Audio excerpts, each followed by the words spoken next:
How are we after lunch? I didn't see anyone sleeping last time. And let's see if I can keep that record going, eh? Because after lunch is very difficult. All right, so I'm going to do a quick review, and then we're going to go into what we're going to talk about for the next 35 minutes. They've given extra 5 minutes. God is good all the time. Right, so we said there are 8 billion people on planet Earth, and there's not a single one person out of the 8 billion people who is like you. What makes you different from everybody else are 3 things. Number 1, you were born or created with a unique identity, what are then called your irresistible difference. In other words, your capacity to make a difference wherever you go. So part of the challenge when you leave this Congress is understanding, the question is, what is my unique irresistible difference? If you don't know that answer, that's your prayer point. Number 2, the second thing that makes you different from everybody else are your talents. There are no 2 people with the same talents in the same proportion. So question then is, what are your talents? And most of you here are parents. One of the number 1 responsibility of a parent is to help your kids go in the area of their talents. You are never going to be world class if you're operating outside of your talents. Make sense? The third thing, of course, is your purpose. Understanding that you are not born just. So let me show you this so you can understand this. This meeting, this Congress, was set up, are you ready for this? Over 50 years ago. I'm 53 years old. I know I look good for 53, don't I? This Congress was set up over 53 years ago. I want you to walk with me. Over 53 years ago, God was walking around this earth. And he was looking into the future. Stay with me. And he saw every single one of you sitting here today. And God knew what message you needed to hear so you can move to the next level. Stay with me. Are you still with me? So God says, I need a child to go to Kempton Park. Oh, you're not ready for me. 11th, is it 11th today? 11th of December, 2019. That's 53 years ago. And speak to my people.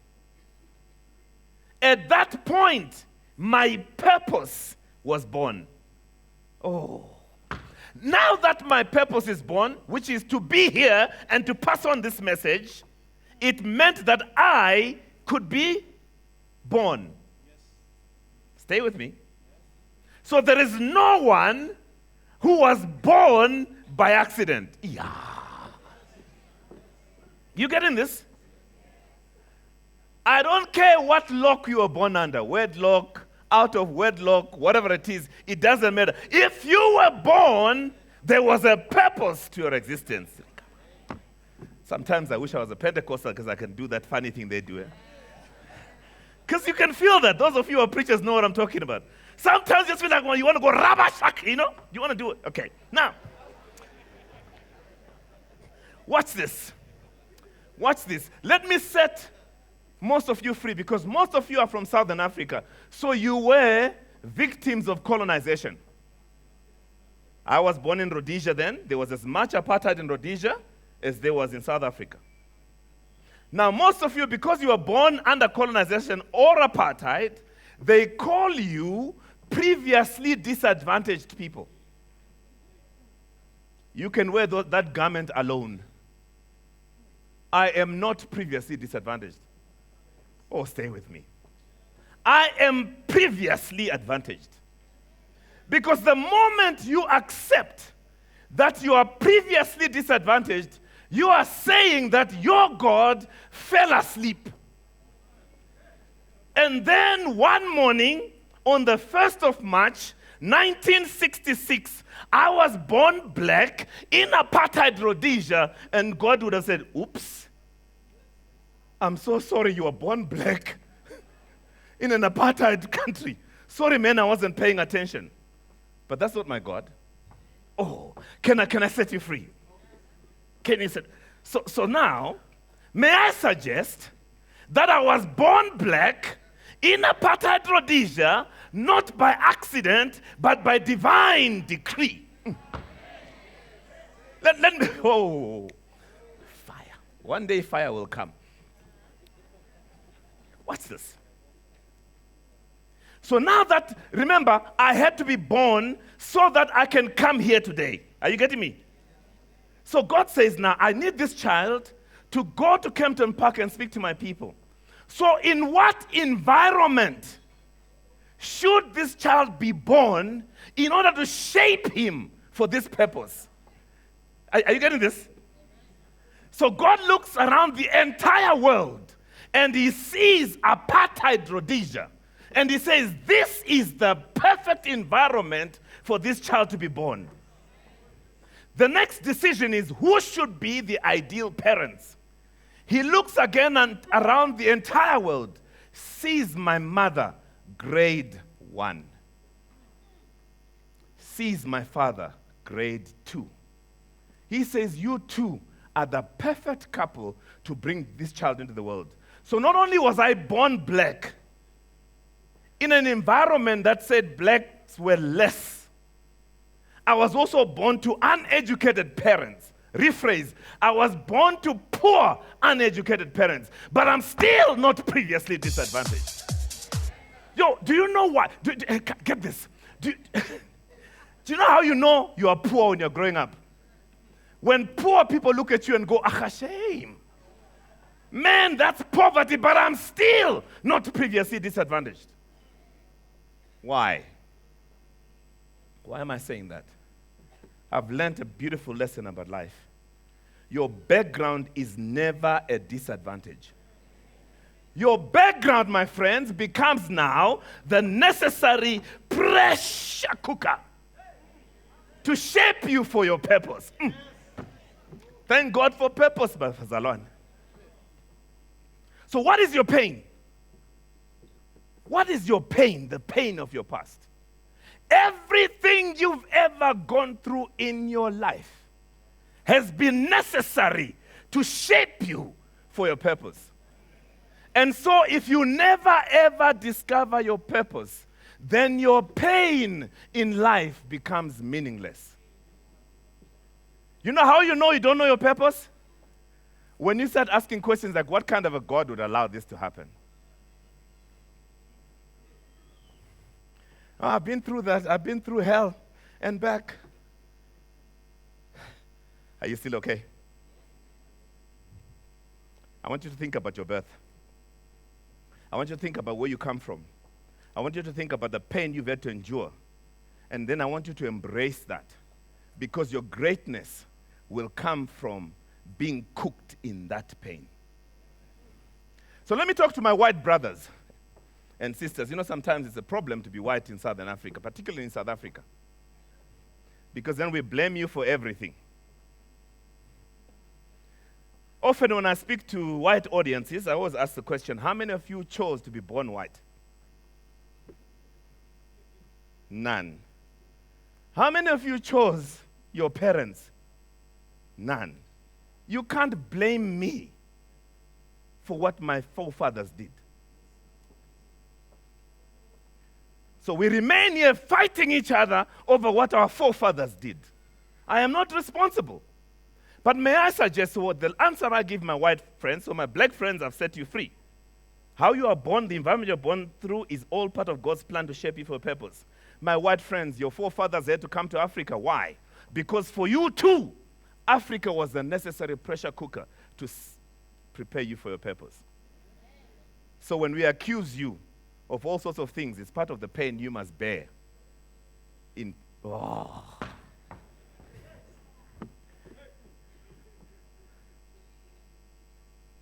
Don't know my parents, your pressure cooker to prepare for a purpose. Abused as a child, your pressure cooker to prepare you for your purpose. Couldn't go to school, your pressure cooker to prepare you for your purpose. Whatever your pain has been preparing you for your greatness. But if you never ever discover your purpose, man, you are always going to be disadvantaged. Are we still together? Jesus, born in a manger. Necessary pressure cooker to prepare for. Now imagine you are a Jesus. You are born in a manger.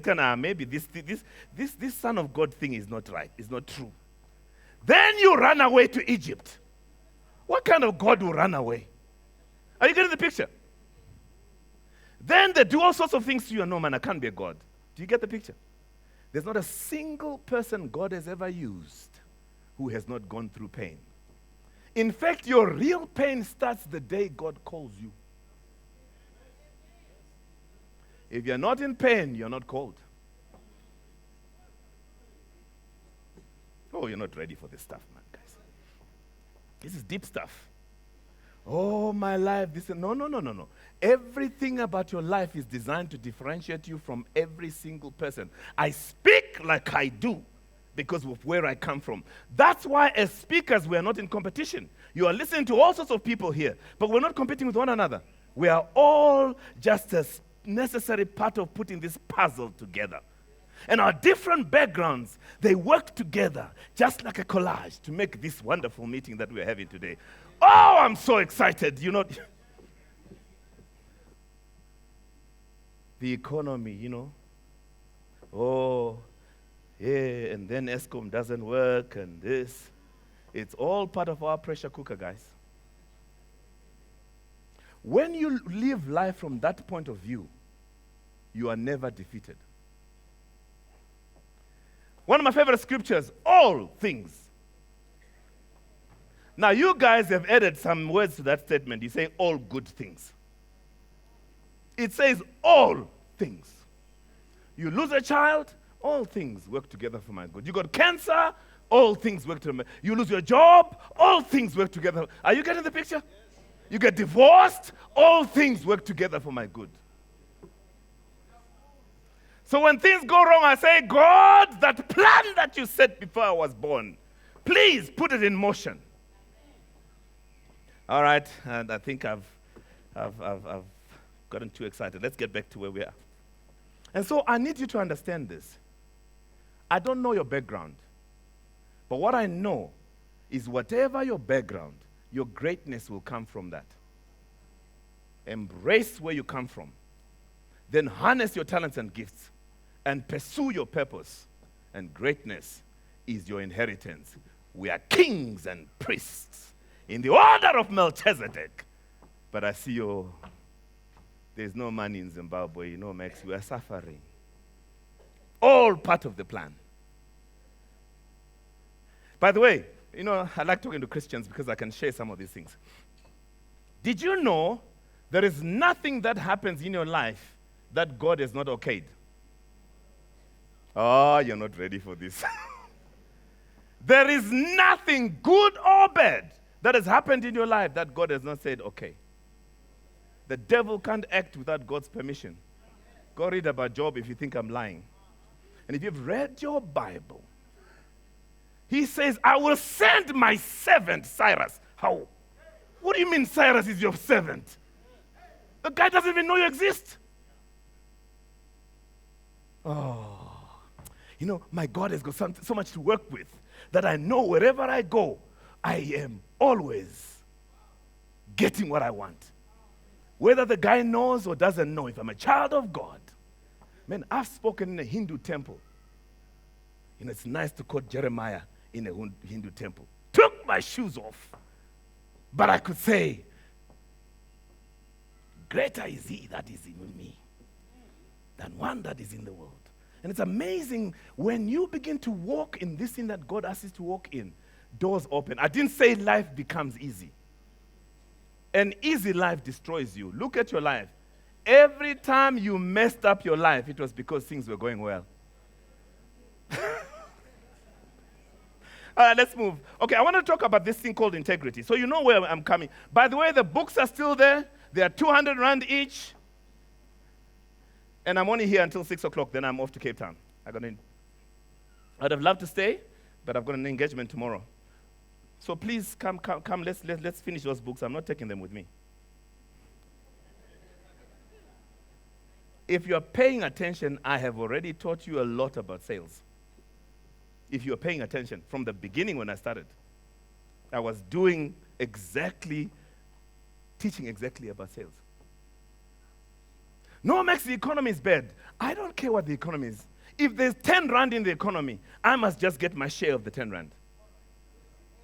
Whatever money is available, I must get what? My share. Oh, let's leave that. Integrity. Integrity, I wanted to share this word before I go talk about pain, which is the end of that's what I wanted to share with you. Integrity. How many of you know, who can tell me what integrity is? You can just shout it. What is integrity?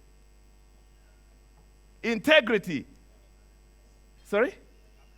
He says uprightness.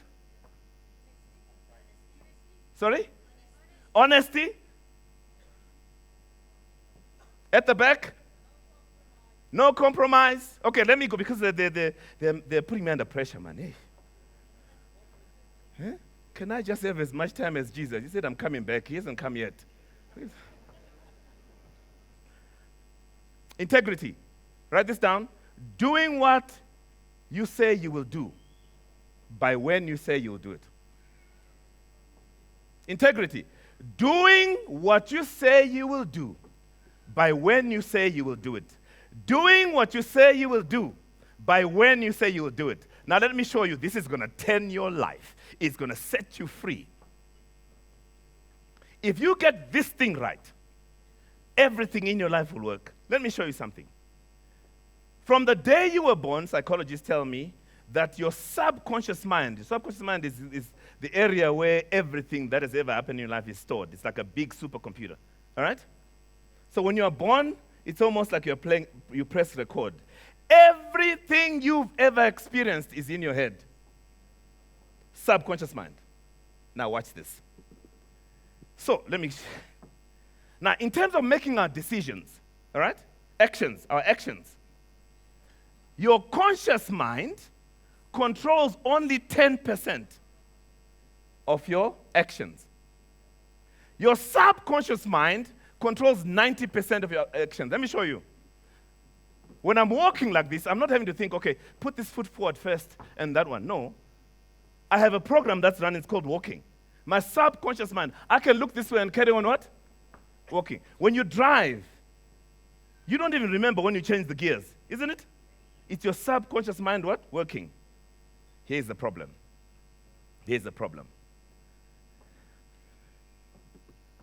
Every time you've made a promise, every time you've made a commitment, and you did not keep it, it's also recorded in your subconscious mind.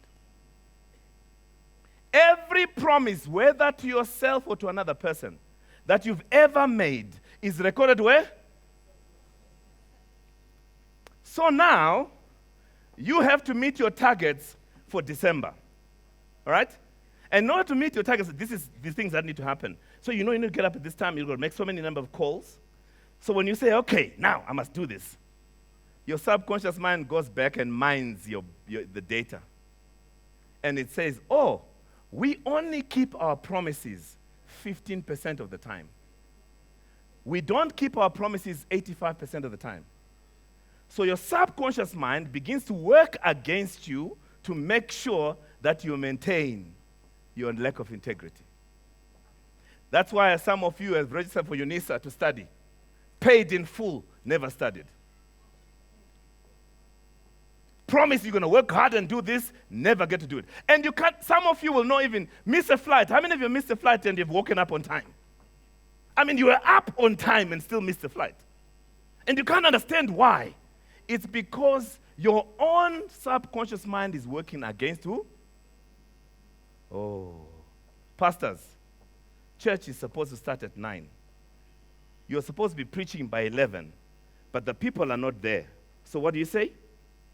Let's carry on with worship while we wait for training your people not to have integrity.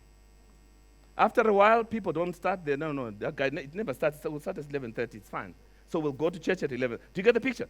And slowly, there is chaos in your life. Paul understood this very well. He says, the things I want to do, conscious mind, I don't do. The things I don't want to do, subconscious mind, I do. Oh, wretched man that I am. Who shall save me from this body of... But then my favorite statement in the Bible, Romans 8, verse 1. There is therefore now no condemnation. But it doesn't end there. It's the same Paul who says, be ye transformed by the renewing of what? You're reading it wrong. Your subconscious mind. You're going to have to retrain your subconscious mind. You know those white lies that you tell you think they don't harm you? They are destroying you. I figured this out after a while that, when God says thou shalt not lie, it's got nothing to do with him. Your lying does not affect God. But God is the manufacturer. You remember that? I said success is a function of laws. Remember that? Yeah, when you get your iPhone, there are laws that governs the operation of your iPhone. If you break those laws, the phone doesn't work. One of the laws that governs you is thou shalt not lie. When you lie, you mess up your subconscious mind. Then when you are trying to do the things you want to do, you can't do them. There is no devil who's holding you down. The devil is in you. Rubber-based. So here's where I'm going. You're going to have to renew your mind. So how then, Max, do I renew my mind? You are going to be the same 5 years from today. The last time I spoke at this congress was in Bloemfontein, 2014, I think it was. Or maybe it was just Southern Africa. South African Union. 5 years from today, you will be exactly the same unless the books you read and the people you meet. That's why the work you do is one of the most important work in the world, because what you are doing, you're not selling people books. You are selling them transformation of the mind, renewal of the mind. But if you don't understand this concept, you don't even know why you're selling it. You're trying to feed your kids. I'm not trying to feed my kids. I'm saying buy my books, not because I want to feed my kids, because I want to feed you. 700 people. If they're transformed, we can change the world. Because if 12 people could change the world, then this room can change the world. I read a book a week. What do you read? You can't sell books if you don't read books. Because we're going to sense that you're a liar, a fraud. No, buy books are good for you. Well, let's see. Are you reading? It's like pastors who don't read the Bible, but they're trying to preach. Can I go there? I also read 15 chapters of my Bible every day. I go through my Bible at least 4 times a year. Genesis to Revelation. You can't do what I do and sleep and watch TV. You don't get paid 35,000 rands an hour to sleep and watch TV. 2013, I was a guest of the $1 Million Roundtable Conference in Philadelphia. 8,600 millionaires in one room. I was the only guy in that room who was not a millionaire. That experience transformed my life. Why would millionaires pay to have me speak to them? Fearfully and wonderfully made. I have something that they need to progress. You have something that the world needs to progress. You are broke because you don't know who you are. Go. I wish I had more time. Integrity. So how do you then increase your integrity? 1, you read. Don't just read. Read books that read you. If you can't afford books, read the Bible. Don't read to go to heaven. Don't read to preach. Read to be transformed. There's no other book in the world that would transform your life like the Bible. Even the other guys use it. Then they write their books, New Age. They take the same principles, then you get so confused that these guys write very well. It's hidden in that book in your house that you never read. Talking to a group of 600 pastors the other day in Durban, and I asked, how many of you, no, let me start by asking that question. How many of you here have read the book from Genesis to Revelation? Let me see the hands of those of you who have read the book from Genesis to Revelation. Put them high up. The rest of you look around. These are the Christians. The rest of you, you are visiting. Let me ask you a question. If you have never read the Bible, then which God are you praying to? I didn't say study. Guys, listen to me carefully. I didn't say study. I said read. You read it like a novel. Let me put it in a nice way. I'm saying you must date God. When you're on a date, you are not studying your partner. You are just hanging. And in the process, you're getting to, Enoch walked with God. And he walked, and one day God says, can't live without you. When you begin to walk with God, I open my Bible. I don't need a commentary. I don't need anyone else telling me about the God I'm trying to get hold of. I say, Holy Spirit, you promised you are going to explain this to me. So I'm going to open the book, speak to me, and God will surprise you. So one of the reasons why I don't like slides is because slides force me to follow what I've prepared. I believe in just letting the Spirit take its course. So some of these things I didn't plan to say. All right, cool. So we've done enough of that. Now let's finish. I'm going to close. I've got 6 minutes. I'm going to try and share this with you in 6 minutes. By the way, I'm looking forward to being invited to all these countries. The Seychelles, they've already said, I'm coming, so that's fine. Who's from the States here? Who's from America? Who came from the States specifically? Thank you. I'm looking forward to the invite. I shall bring my business cards, Right. Now, I've spoken about a couple of things. The rest of the speakers are going to share with you a couple of things. These things are they're motivating you, they're challenging you. You're saying, when I get back home, I'm going to run, isn't it? Let me show you what's going to kill you. It's what I call the growth equation. What do I call it? Either the growth equation or the pain equation. And of course, if I was speaking to leaders, I would have called it leadership pain. Leadership pain. Let me just add it because there's some leaders here who need to invite me, so I'm going to just add this in. Oh, if you're salespeople, if you're missing this, you are never going to get it right. If you're salespeople, I've taught you so much about sales in this short space of time. So leadership, here's my description of leadership. Leadership, number one, leadership is bleedership. Hello? Did you just see what I said? Leadership is what? If you are not bleeding, you're not leading. That goes for leading people or leading your life. There's got to be some what? Bleeding. Leadership is also beautiful.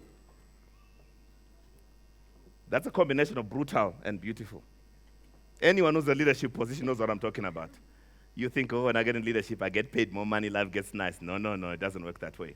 In fact, the requirement for promotion into leadership is your pain threshold. Have you heard what I just said? The requirement for promotion is your pain threshold. The higher your pain threshold, the higher you should go in life. The lower your pain threshold, the lower you'll go in life. Joseph is going to become prime minister of Egypt. He had to be falsely accused, jailed for over 9 years. You can't become prime minister when you have not suffered. Abraham, let's go to a country I'll show you. A year later, there's no food. Wife. So Abraham, where is that? What's God saying now? Just imagine. Now he goes to Egypt and gives his wife away to stay safe. Do you know how hard that must have been? His entire servants, this guy, I think he didn't hear from any God. Leadership is rough, but I'm going to leave it there. I'm just planting a seed. Right, number one, growth is equals to what? Do you agree with me that every time you grow, you do what? So question, when you leave the Congress, the question is, what do I need to change in order to grow in 2020? because I think you're now looking at 2020, right? What do I need to change? There are three areas that that you need to look at. Number one, your relationships.